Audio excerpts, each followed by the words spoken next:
I'm Diane Myers, 34 years old, and last Christmas my family's dinner table turned into a battlefield. Mom stood up, wine glass in hand, and dropped a bomb.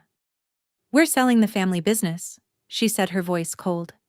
"Mitchell's Foods is gone. $15 million. And Diane, you get nothing. You walked away." My siblings cheered, their voices loud, smug, like they had just won the lottery. I felt the room spin, their laughter cutting deeper than my mother's words. To them, I was finished, irrelevant, the daughter who had abandoned her chance and proven herself unworthy. I leaned back, forcing a smile, though my heart pounded like a drum. "Mom, who's the buyer?" I asked, my voice calm and steady. She smirked, proud as ever. "Peak Ventures. They're taking it all?" I let the silence linger, then laughed, a sharp, deliberate sound. "Mom," I said, locking eyes with her, "I am Peak Ventures." The room froze. My dad choked on his water, coughing uncontrollably. My siblings' cheers died in their throats. Mom's face went pale, her glass trembling, wine sloshing dangerously near the rim. I didn't blink. In that single moment, I held all the power, and none of them had the faintest idea of what was coming next. Before we dive deeper into this story, tell me, what time is it where you're watching, and which city are you in? I'd love to see just how far across the world my story has traveled. To understand why that moment mattered, I need to take you back to my childhood at our family's food plant. Growing up in Montgomery, Alabama, I spent my days at Mitchell's Foods, the company my grandmother, Helen Myers, built from nothing in the 1960s. It wasn't just a business, it was her legacy, a name known for quality snacks across the South. At 10, I'd trail Grandma Helen through the factory, her white hair tied back, her voice sharp, as she inspected every batch of chips. She'd point to the machines, explaining how consistency mattered, how a single bad batch could ruin trust. "Diane," she'd say, kneeling to meet my eyes, "make things better always." Her passion wasn't just about food, it was about pride, about creating something people relied on. I started small, packing boxes after school, my hands sticky with potato chip dust. By 12, I was helping with inventory, learning the rhythm of the plant. Grandma Helen taught me to question everything. Why couldn't we try new flavors? Why not streamline the packaging line? She'd grin at my ideas, scribbling them on napkins during lunch breaks. "You've got a head for this?" she'd say, her eyes bright. Those moments shaped me, gave me a purpose. I wanted to make Mitchell's Foods bigger, better, something Grandma Helen would be proud of.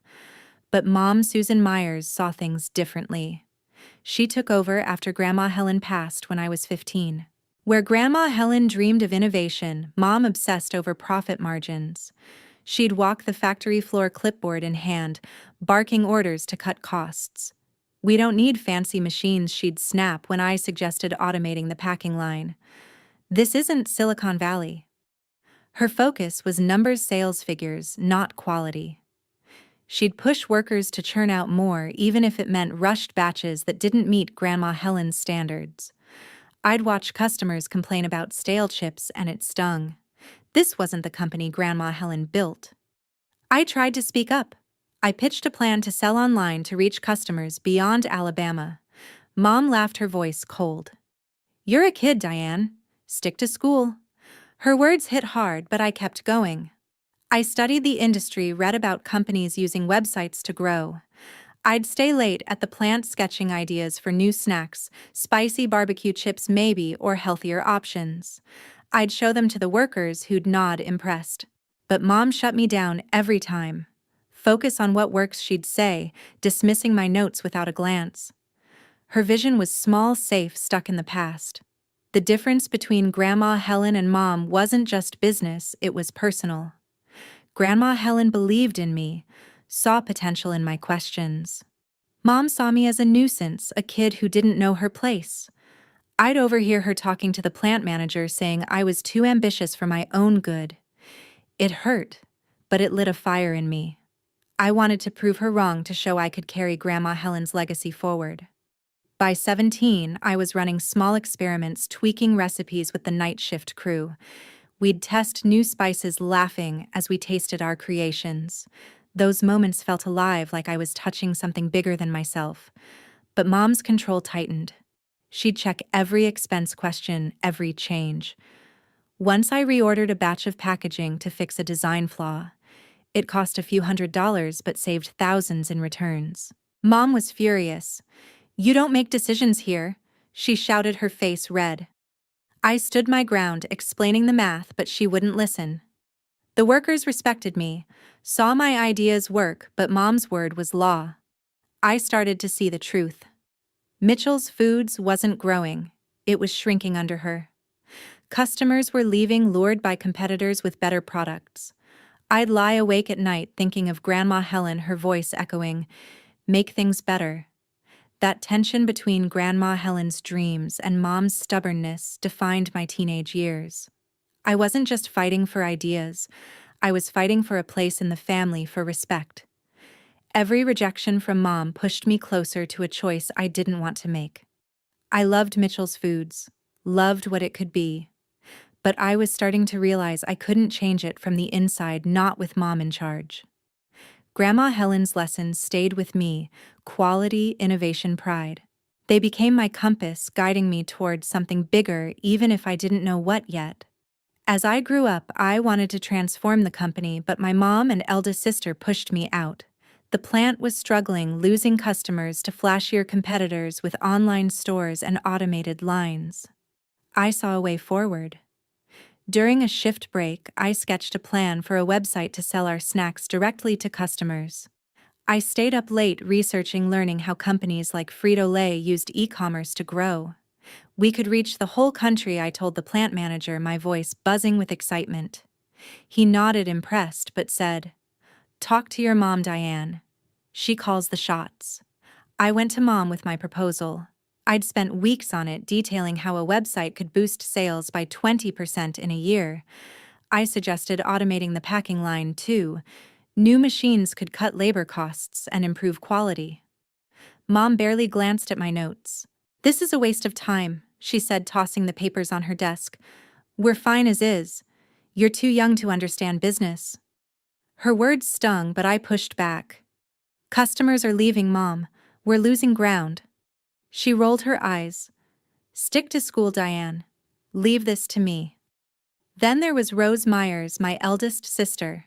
She was Mom's right hand, always hovering at the plant, acting like she owned it. Rose didn't just dismiss my ideas, she mocked them. I'd pitch automating the line to speed up production, and she'd laugh. "What, you think you're some tech genius now?" she'd say, her voice dripping with sarcasm.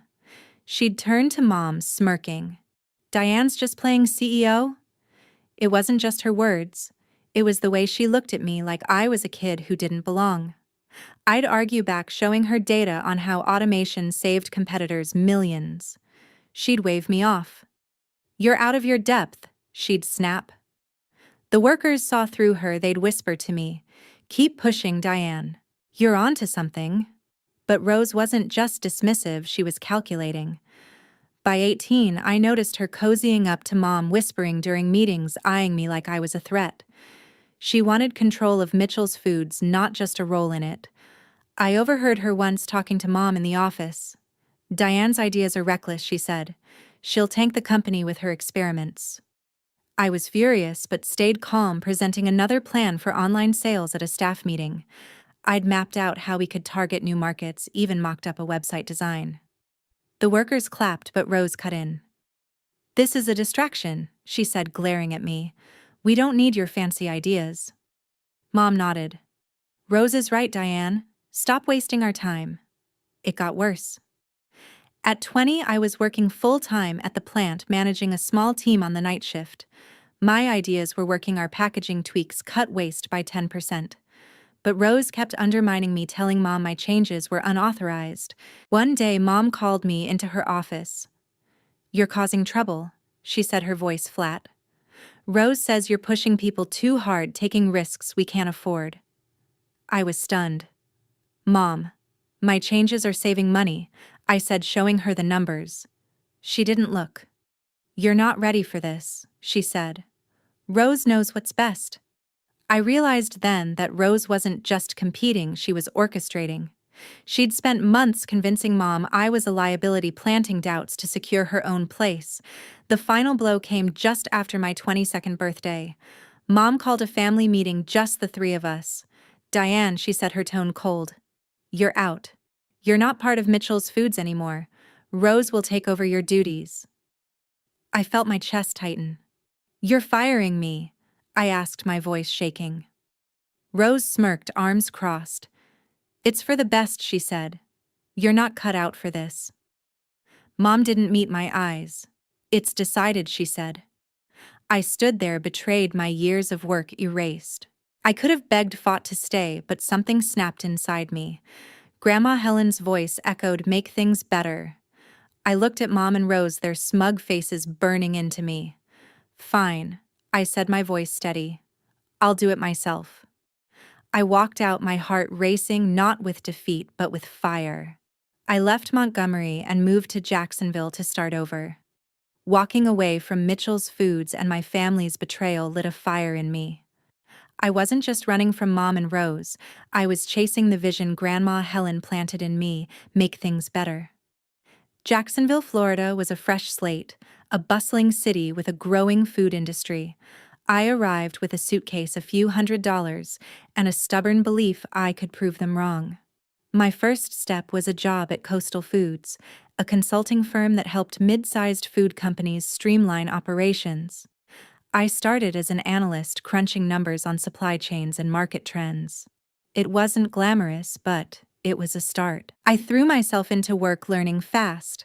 Coastal Foods gave me access to data, sales reports, production costs, customer habits. I studied how successful brands grew, how they used technology to cut waste and reach new markets. My bosses noticed. Within a year, I was leading small projects, redesigning inventory systems for clients. I'd stay late, poring over case studies, teaching myself about logistics and branding. Every success felt like a jab at Mom's dismissal, a reminder I wasn't the kid she thought I was. But I was still green, and I knew it. I needed guidance to go further. That's when I met Patricia Wells, my mentor. She was a senior consultant at Coastal, sharp and no-nonsense with decades in the food industry. I first saw her at a client meeting, commanding the room as she outlined a turnaround plan for a struggling bakery. I was in awe. After the meeting, I mustered the courage to introduce myself. "Patricia," I said, "I want to do what you do. Fix companies, make them thrive." She raised an eyebrow but listened as I shared my ideas for optimizing supply chains. To my surprise, she invited me to coffee. Over the next months, Patricia became my guide. She taught me how to pitch to executives, how to spot inefficiencies others missed. "You've got instinct, Diane," she'd say, "but you need discipline to back it up." Patricia saw something in me I hadn't fully seen myself. She pushed me to think bigger, to not just fix systems but reimagine them. By 24, I was leading major projects at Coastal, helping clients like regional snack brands double their output. I developed a knack for spotting what held companies back: outdated equipment, poor branding, or lazy marketing. I'd walk clients through plans to automate their lines or launch online stores, watching their profits climb. Each win fueled me, but I wanted more. I didn't just want to fix other people's companies, I wanted to build my own. That's when the idea for Peak Ventures took shape. At 27, I told Patricia I was ready to start something new. "I want to invest in food companies," I said. "Buy them, modernize them, make them grow." She didn't laugh or doubt me. Instead, she sat me down and walked me through the basics: business plans, investor pitches, legal structures. With her help, I launched Peak Ventures in 2014. My model was simple but bold: acquire struggling food businesses, streamline their operations, and boost their market reach with technology. I started small, buying a failing sauce company for $1 million. I overhauled their packaging, automated their bottling line, and launched an e-commerce site. Within a year, they were profitable, and I sold them for triple the price. Peak Ventures grew fast. By 30, I'd acquired and flipped 3 more companies: snack brands, frozen food lines, even a small bakery chain. My team developed a system analyze a company's weaknesses, implement tech-driven solutions, and reposition their brand. We used data to target new customers, optimized supply chains to cut costs, and built sleek online platforms to drive sales. Industry blogs started calling me a turnaround expert. Clients sought me out, not the other way around. By 34, Peak Ventures was managing a portfolio worth tens of millions, with a reputation for transforming businesses others had written off. I'd walk into boardrooms, once the kid mom called too young, now the one calling the shots. Every deal felt personal.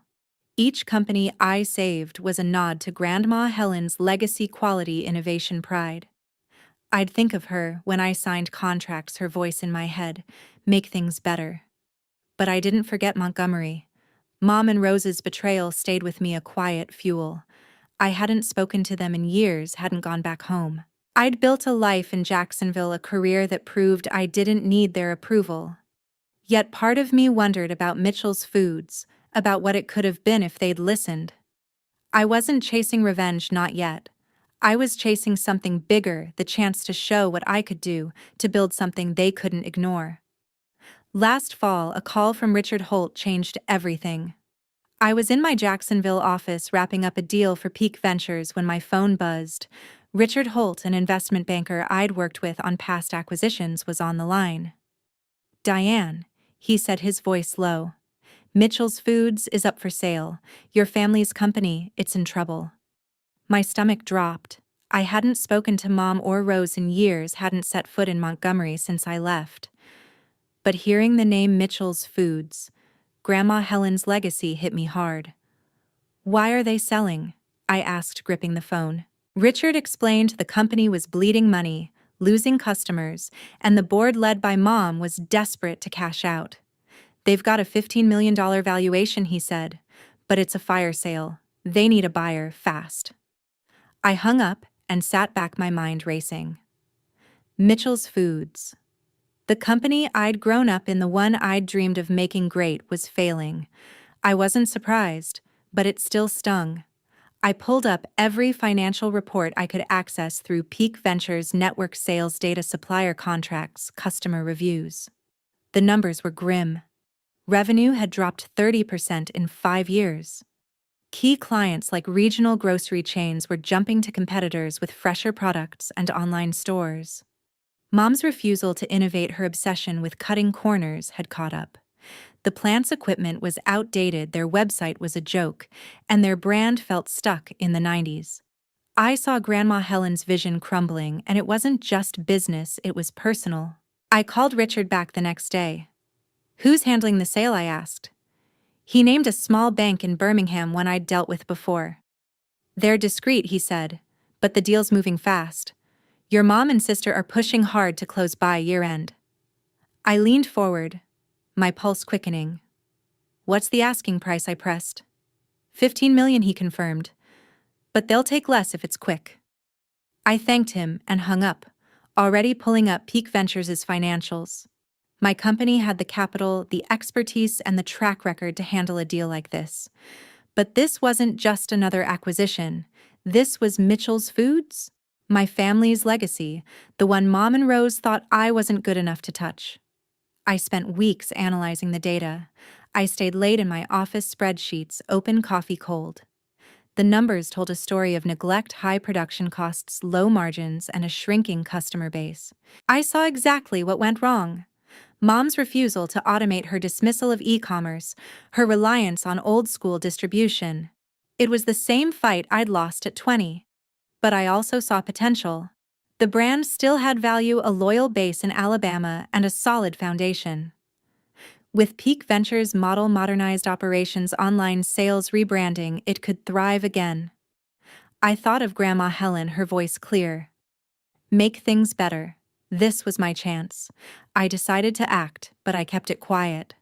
I didn't tell Patricia, my mentor, or even my closest team members at Peak Ventures. This was too personal, too risky. If Mom or Rose caught wind of my involvement, they'd sabotage the deal just to spite me. I contacted the Birmingham bank through a shell company, one of Peak Ventures' subsidiaries, to mask my identity. "We're interested," I told their lead negotiator, keeping my tone neutral. "Send us the full financials." They did, and I pored over every detail, building a plan to save Mitchell's Foods. I wasn't just buying a company, I was protecting what Grandma Helen built, what Mom and Rose had nearly destroyed. I met with Richard again, this time in person at a Jacksonville cafe. "You're serious about this?" he asked, eyeing me over his coffee. I nodded. "I want it done clean, Richard. No leaks. Peak Ventures will move through a third party." He raised an eyebrow but agreed to coordinate. I laid out my terms: a fair offer, quick close, and absolute confidentiality. "Your family won't know it's you?" he asked, half smiling. "Not until it's done," I said, my voice firm. I wasn't ready to face Mom or Rose, not yet. But I was ready to take back what was mine, not for revenge, but for pride. Grandma Helen's legacy deserved better, and I was the one to make it happen. By late fall, the plan was in motion.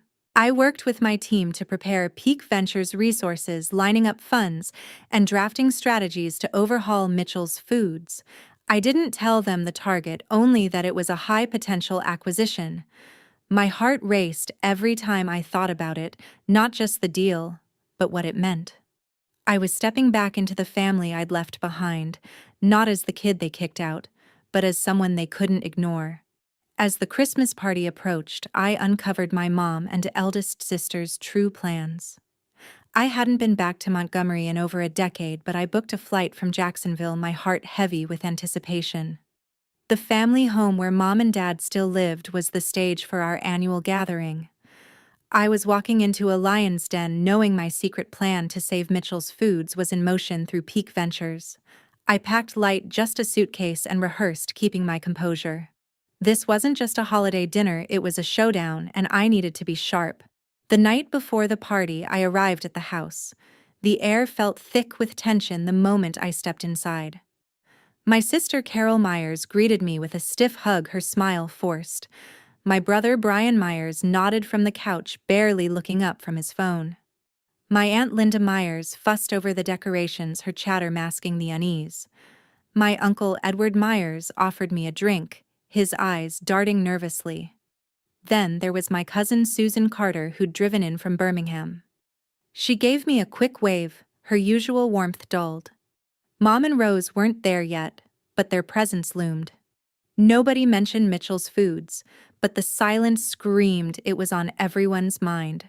Dinner was set for the next evening, and I spent the day helping Linda in the kitchen, keeping my ears open. The family gathered slowly, Carol and Brian bickering over table settings, Edward trying to lighten the mood with bad jokes. When Mom arrived, her face was tight. Her voice clipped as she greeted me. "Diane," she said, no warmth in her tone. Rose followed, her eyes scanning me like I was an outsider. The room felt colder with them there, the weight of our history pressing down. I forced a smile, playing the part of the dutiful daughter, but my mind was on the company, on Grandma Helen's legacy. During a lull before dinner, I slipped upstairs to grab my phone. That's when I overheard Mom and Rose in the study, their voices low but sharp. "The sale's almost done," Mom said, her tone smug. 15 million clean. "We'll fund your project, Rose." I froze, my hand on the doorknob. Rose's voice cut through.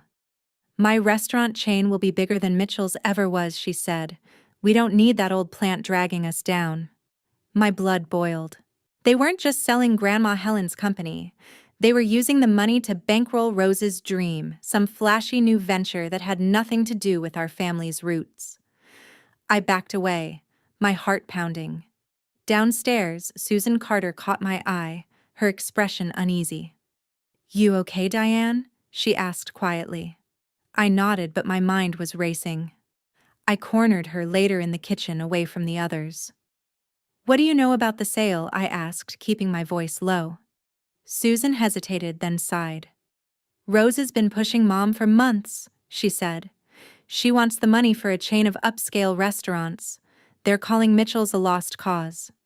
I clenched my fists, fury rising. Grandma Helen built that company with sweat and pride, and now Mom and Rose were tossing it aside for Rose's ego. The dinner table was a battlefield. Carol and Brian made small talk, avoiding my gaze. Linda and Edward tried to keep things light, but the tension was palpable. Mom sat at the head, her posture rigid, while Rose smirked, sipping her wine. I kept quiet, watching, waiting. Every laugh, every glance between them felt like a betrayal. They thought they'd won, that selling Mitchell's Foods would erase the past and fund their future. But they didn't know I was steps ahead. My plan with Peak Ventures locked in, hidden behind a shell company. I thought of Grandma Helen, her voice steady in my mind. Make things better. As dessert was served, Mom stood up and tapped her wine glass. The dining room went quiet, the clink of silverware stopping as all eyes turned to her. My father, James Myers, leaned back in his chair, his expression unreadable. Rose, my eldest sister, sat next to Mom, her posture smug. I gripped my fork, my heart pounding, knowing my secret plan to save Mitchell's Foods through Peak Ventures was about to collide with whatever Mom had planned. My mom cleared her throat, her voice sharp. I have an announcement, she said, her eyes sweeping the table but avoiding mine. Mitchell's Foods has been sold to Peak Ventures, a Jacksonville investment firm, for $15 million. It's done. The room erupted. Carol clapped, her face lighting up.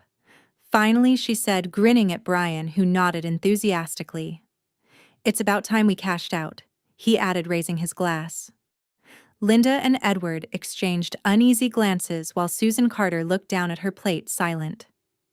I sat still, my pulse racing, waiting for the rest. Mom raised her hand for quiet. There's more, she continued, her tone cold. Diane gets nothing from this. She walked away from the company years ago, so she's not entitled to a dime. My chest tightened, but I kept my face neutral.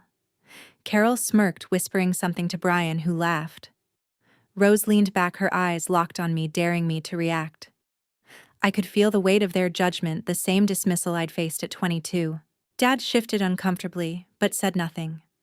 The room felt like it was closing in their words, echoing Mom's old verdict. I wasn't good enough. I took a deep breath, my resolve steeling. That's interesting, Mom, I said, my voice steady, cutting through the murmurs. All eyes turned to me. Because I'm the one who bought Mitchell's Foods. The table froze. Carol's jaw dropped. Brian's glass stopped midair and Mom's face went pale. Rose's eyes narrowed, her lips tightening. What are you talking about? Mom demanded, her voice shaking. I stood, meeting her gaze. I'm the owner of Peak Ventures, I said, each word deliberate. I bought the company through a shell firm to keep it quiet. Mitchell's Foods is mine now. The room exploded into chaos. Rose slammed her hand on the table, her face red. You lied to us, she shouted, pointing at me. You went behind our backs, Diane. This is betrayal. I didn't flinch. Betrayal, I shot back. You and Mom were ready to sell Grandma Helen's legacy to fund your restaurant chain. I saved it. Rose's eyes widened, stunned. I knew her plan. Carol jumped in, her voice shrill. You can't just take it. We deserve that money. Brian nodded, glaring. You don't get to swoop in after all these years, he said. Linda tried to shush them, but her voice was drowned out. Susan Carter stared at me, her expression unreadable, caught between shock and something else. Admiration, maybe. Dad stood, his hands raised. Enough? He said, his voice firm but strained. Let's talk this out. He looked at me, then Mom, trying to bridge the gap. Diane, why didn't you tell us? He asked, his tone softer. I shook my head. I didn't trust Mom or Rose to play fair, I said, glancing at them. They proved me right. Rose scoffed, folding her arms. You're a sneak, Diane. You always were. Mom's face hardened. You have no right to this company, she said. You abandoned it. I met her eyes, unflinching. I didn't abandon it. You pushed me out. And now I'm back to fix what you broke. Dad tried again, his voice pleading. We're family, he said. We can work this out. But Rose cut him off, her voice venomous. She's not family. She's a thief. Carol and Brian nodded, their loyalty clear. Linda and Edward stayed silent, their discomfort palpable. Susan Carter reached for my hand under the table, a small gesture of support, but it wasn't enough. The divide was too deep. Dad's shoulders slumped, his attempt at peace crumbling. I looked around the table at the family I'd once fought for, now fractured beyond repair. Grandma Helen's voice echoed in my mind, "Make things better." I'd saved Mitchell's foods, but this fight was far from over. I stood taller, my voice calm but firm. "I didn't do this for you," I said, looking at Mom and Rose. "I did it for Grandma Helen, for what she built. I'll make Mitchell's foods what it was meant to be." The room fell silent, the weight of my words sinking in. Rose glared, Mom looked away, and Dad's eyes dropped to the table. Carol and Brian muttered to each other, their support for Mom unwavering. I'd won the company, but the cost was clear. This family, this table, would never be the same. After the party, I faced Mom and Rose in the empty dining room. The guests had left, and the house was quiet, the remnants of dessert plates scattered on the table. I didn't sit. I stood tall, my voice steady. "I'm not here to make peace," I said. "You don't get to act like victims after what you did." Mom's eyes narrowed. "What we did?" she snapped. "You walked out on us, Diane. You abandoned the company." I shook my head, my anger rising. "You pushed me out?" I said, my tone sharp. "You and Rose mocked my ideas, called me a kid, and gave my role to her." I pointed at Rose, who flinched but didn't look away. "Then you planned to sell Grandma Helen's legacy to fund Rose's restaurant chain," I continued. "That's not family, that's selfishness." Rose stepped forward, her voice low. "You went behind our backs," she said. "You stole the company." I met her gaze. "I saved it," I said. "You were ready to let it die. There was no bridge to build here." Mom's silence was her admission, and Rose's glare was her defiance. I turned away, done with their excuses. I had work to do. Back in Jacksonville, I threw myself into Mitchell's Foods. I brought in my Peak Ventures team experts I'd trained for years. We replaced outdated machinery with automated systems, cutting production costs by 20%. I launched a new website, sleek and user-friendly, driving online sales that tripled in 3 months. We rebranded, emphasizing quality and tradition, and won back major clients like regional grocery chains. By mid-2024, revenue was up 40%, and industry reports praised Mitchell's as a comeback story. Every step was guided by Grandma Helen's voice in my head, "Make things better." Meanwhile, Mom and Rose faced the fallout. In Montgomery, word spread about the sale and my role in it. Local business owners who'd respected Grandma Helen turned cold toward Susan Myers. Her reputation as a leader crumbled when people learned she'd nearly sold the family legacy for personal gain. She stopped attending Chamber of Commerce meetings, her influence fading. Rose's restaurant chain, her big dream, collapsed before it even started. Without the sale money, her investors pulled out, and her plans for upscale bistros fell apart. She moved to Atlanta, chasing new ventures, but her failure clung to her. Carol and Brian kept their distance, their loyalty to Mom wavering as the truth sank in. Dad called me once, his voice heavy, but I wasn't ready to talk. Susan Carter sent a text, proud but brief, and I appreciated her quiet support. Looking back, I saw the cost of their betrayal and the strength of my own path. I'd built Peak Ventures from nothing, turned around failing companies, and saved Mitchell's Foods when Mom and Rose gave up on it. Their choice to push me out to prioritize Rose's ambition over our family's legacy left them with nothing but regrets. I didn't need their approval to succeed, I never did. Grandma Helen taught me to stand on my own, to fight for what mattered. That was the lesson: self-reliance could overcome even the deepest betrayal. Mitchell's Foods was thriving not because of them, but because I refused to let it fall.